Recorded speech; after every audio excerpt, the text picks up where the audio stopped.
मेरे बच्चों, बहुत गंदे लेवल पर एक अफवाह फैला रखी है कि उत्तर प्रदेश सब इंस्पेक्टर का सिलेबस चेंज हो गया है।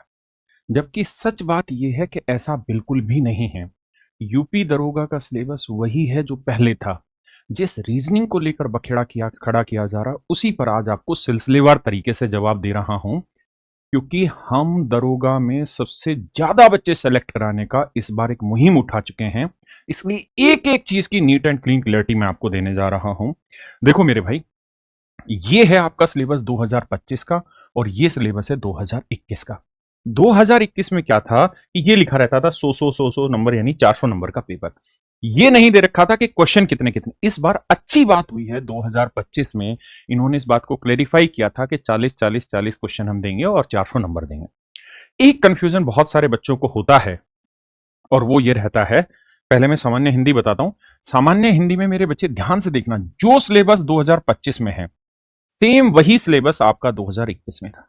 यानी हू बहू ये 2021 का मैंने एज इट इज कंटेंट उठाया, 2025 का आप देखेंगे सब से सब बिल्कुल सेम है, कोई चेंज नहीं। ऐसे ही मेरे बच्चे, अगर मैं आता हूं यहां मूल विधि, संविधान और सामान्य ज्ञान, यहां देखेंगे 2021 में क्या लिखा हुआ है, यहां ध्यान से पढ़िए, मूल विधि, संविधान और सामान्य ज्ञान। यहां पे भी ध्यान से देखेंगे 2025 में मूल विधि, संविधान और सामान्य ज्ञान। देखिए यहां क्या था, 2021 में कै भाग, ख भाग और गै भाग लिखा हुआ था। तो मेरे बच्चे यहां पे मूल विधि में चेंजेस हुए हैं, वो आप सब भी जानते हैं। क्यों? क्योंकि भारत न्याय संहिता और भारतीय नागरिक सुरक्षा संहिता इस बार जोड़ दिया गया, आईपीसीसी की ये धाराएं चेंज हुई। तो मेरे बच्चे, ये जो हिस्सा था इसमें कुछ सुधार हुए हैं, जो पहले थे उससे बदल गया है, लेकिन अभी भी मूल विधि है। दूसरा, जो यहां संविधान का यहां हिस्सा लिखा हुआ था पिछली बार, सेम ही चीज आपको यहां दिखाई देगी। जो यहां यहां सामान्य ज्ञान का लिखा हुआ था वही भाग है। बस 2021 में ये कै ख गै लिखा हुआ था, इस बार कै ख गै ना लिख के एक पूरा पहरा बना दिया, उसी के 3 खंड बना दिए। जो भाई कह रहे हैं कि बदल गया, तो कुछ भी नहीं बदला। एक एक बात समझाता हूं। अब अगले पॉइंट पर आना। मेरे बच्चे, संख्यात्मक एवं मानसिक योग्यता परीक्षा यानी मैथ। देखिए यार, हमेशा कुछ लोग कहते हैं कि सर मैथ 40 क्वेश्चन लिखे होते हैं, लेकिन बेसिकली होता क्या है कि रीजनिंग में 40 क्वेश्चन है, लेकिन रीजनिंग में आ जाते हैं 50 क्वेश्चन भी, 55 क्वेश्चन भी, 56 क्वेश्चन भी रीजनिंग के होते हैं। और रीजनिंग के सवालों में मैथ घुसा होता है। जबकि सच बात यह है कि अगर आप सिलेबस को देखेंगे तो जो सिलेबस 2021 में था वही सिलेबस 2025 में था। यहां बस कै और ख भाग था, यहां वही चीज 2 पैराग्राफ में थी। ये मेरे बच्चे मैथ का ही सिलेबस है। ये तो है आपका अरिथमेटिक वाला, number system, simplification, decimal fraction, high HCF and LCM.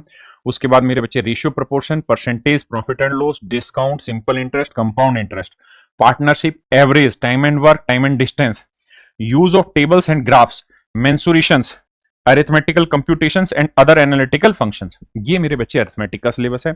अब यहां आप देखेंगे ना, तो ये मैथ का ही सिलेबस है। लिखा हुआ है लॉजिकल डायग्राम्स, तार्किक आरेख, symbol relationships, interpretations, perception test, word formation test. ये सारी की सारी चीजें, जैसे डायरेक्शन सेंस टेस्ट है, ये सारी की सारी चीजें मेरे बच्चे रीजनिंग का हिस्सा है, लेकिन ये मैथ के सिलेबस में लिखा हुआ है। तो ये मत समझना कि मैथ का 40 क्वेश्चन जो भाई बोला था उसमें मैथ के 40 नहीं है, मैथ के बहुत कम रह गए, 30 ही सवाल आए। वो आपको इस वजह से लगता है क्योंकि ये वाला जो हिस्सा है ना, ये डायरेक्ट हो या इनडायरेक्ट, ये पूर्ण रूप से रीजनिंग का हिस्सा है। और रीजनिंग का हिस्सा है तो मैथ के 40 क्वेश्चन इस पूरे सिलेबस को बना के देते हैं। अब आते हैं इससे आगे की मूल बात। अब आते हैं मेरे बच्चे मानसिक अभिरुचि परीक्षा, बुद्धि लब्धि परीक्षा, तार्किक परीक्षा। इसी के ऊपर बहुत बड़ी भसड़ हो रखी है। अब हुआ क्या है मेरे बच्चे कि ये है मेंटल एप्टीट्यूड टेस्ट, मानसिक अभिरुचि परीक्षा। 2021 में यहां कै, ख और गै 3 भाग बने हुए थे। कै भाग जो था उसमें था मानसिक अभिरुचि परीक्षा, एप्टीट्यूड टुवर्ड्स द फॉलोइंग, निम्नलिखित के प्रति आपका दृष्टिकोण। इस बार इन लोगों ने क्या किया कि ये वाला पहरा लिखना भूल गए।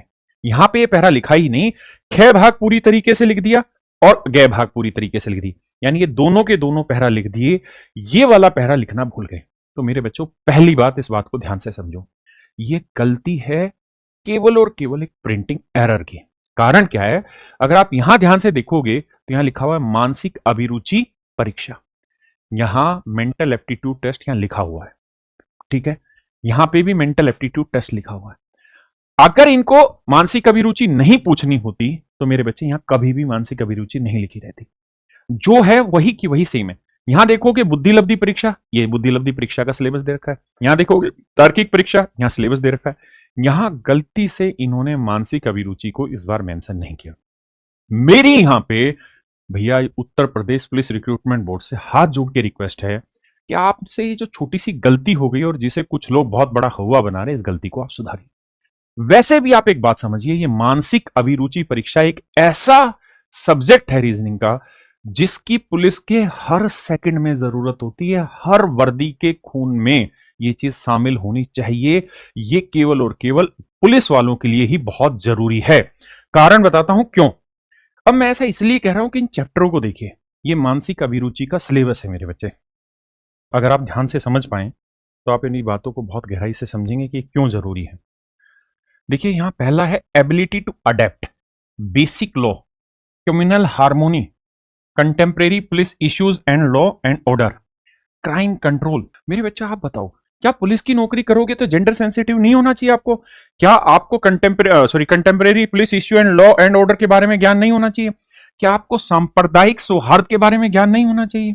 Interest in profession, law and order, mental toughness, police system. मेरे भाई और कहां सीखोगे? तो जो भाई कह रहे हैं कि इस समय मानसिक अभिरुचि हट गया, तो बिल्कुल भी नहीं उठा है, नहीं हटा, केवल और केवल एक टाइपो एरर हुआ है। मेंटल एप्टीट्यूड टेस्ट आपका अभी भी है, मानसिक अभिरुचि टेस्ट अभी भी है, पहले भी था, तो कोई चीज नहीं हुआ। दूसरा, अगर फिर भी यकीन ना आए तो आप देख लेना मेरे दोस्तों। साथ ही साथ मैं आप सब लोगों को यह भी बताना चाहता हूं कि हम लोगों ने कैरियर की तरफ से एक ऐसा बैच बनाया आप लोगों के लिए जो आपकी हर एक रिक्वायरमेंट को फुलफिल करेगा। इसमें मैथ मैं पढ़ाने लग रहा हूं, लाइव पूरा बैच पढ़ाऊंगा, अभिनय सर का कंप्लीट वीओडी मिलेगा और आदित्य सर आपका रिवीजन कराएंगे। रिवीजन इन द सेंस, हम इस बार जो ये आपके बैच लेकर आ रहे हैं, इस बैच में पूरी गारंटेड आपका सिलेक्शन लेकर आ रहे हैं। हम कर क्या रहे हैं कि वीओडी अभिनय सर का मिल गया, मंडे टू फ्राइडे मैं पढ़ाऊंगा लाइव आपको, एक एक चीज, एक एक कॉन्सेप्ट पूरा अच्छे तरीके से समझाऊंगा। और शनिवार का दिन जानते हैं किस चीज के लिए होगा? शनिवार का दिन होगा मेरे बच्चे आपका पूरे सप्ताह का रिवीजन कराने का। और संडे को अभिनय सर आपके साथ लाइव मॉक टेस्ट रखेंगे। हम हर एक बच्चे को हर एक चैप्टर का सेक्शनल ऑनलाइन टेस्ट भी करा रहे हैं और उसके साथ पूरे संडे में एक पूरा कंप्लीट मिक्स मॉक टेस्ट भी करा रहे हैं। डेली जीएस का शाम को एक मॉक टेस्ट रहेगा, 40 मिनट का ना 1 घंटे का, 40 क्वेश्चन का डिटेल में, ताकि उसकी समझ विस्तृत हो पाए। इसी तरीके से मेरे बच्चे अगर रीजनिंग में देखेंगे तो पीयूष सर लाइव पढ़ाएंगे, अरुण सर का वीओडी और मॉक टेस्ट होगा संडे का, और भरत सर का आपका रिवीजन और मॉक टेस्ट रहेगा। ऐसे ही मेरे बच्चे अगर हिंदी में बात करें, पॉलिटी में बात करें, तो पॉलिटी अभिषेक सर लाइव पढ़ाएंगे, जीत राणा सर का वीओडी है। मूल विधि में जीत राणा सर का लाइव भी और वीओडी भी है। यूपी जी के अभिषेक सर लाइव पढ़ाएंगे और वीओडी आपको विकास राणा सर का मिलेगा।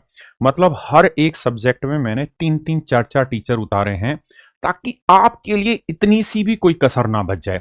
यहां आपको डेली शेड्यूल दिया जाएगा, है ना, प्राइवेट टेलीग्राम ग्रुप बनेगा, आपको क्या पढ़ना है, कितना पढ़ना है, कैसे पढ़ना है, वो मटेरियल सब हम आपको ऑनलाइन प्रोवाइड कराएंगे। और मेरे बच्चे जैसे ही आपकी तैयारी ठीक ठाक होगी तो उसके बाद मैं आपके साथ अनाउंसमेंट करूंगा कि ऑफलाइन, क्योंकि इस बार उत्तर प्रदेश दरोगा का जो एग्जाम होगा ऑफलाइन होगा, तो कैसे हम ऑफलाइन टेस्ट की भी आपके साथ प्रैक्टिस कराएं। तो आराम से, पेशेंस से मेरे भाई, अपने सारे भाइयों को, यार दोस्तों को इस बैच के बारे में बता दो, क्योंकि इस बैच की फीस 2499 रुपए हो जाएगी थोड़े टाइम में ही। तो बहुत अच्छा मौका है, 999 रुपए, इससे सस्ती फीस नहीं हो सकती। इतने बड़े बड़े टीचर में, मैथ जैसे सब्जेक्ट में 3 टीचर, रीजनिंग जैसे सब्जेक्ट में 3-3 टीचर लेकर आ रहा हूं।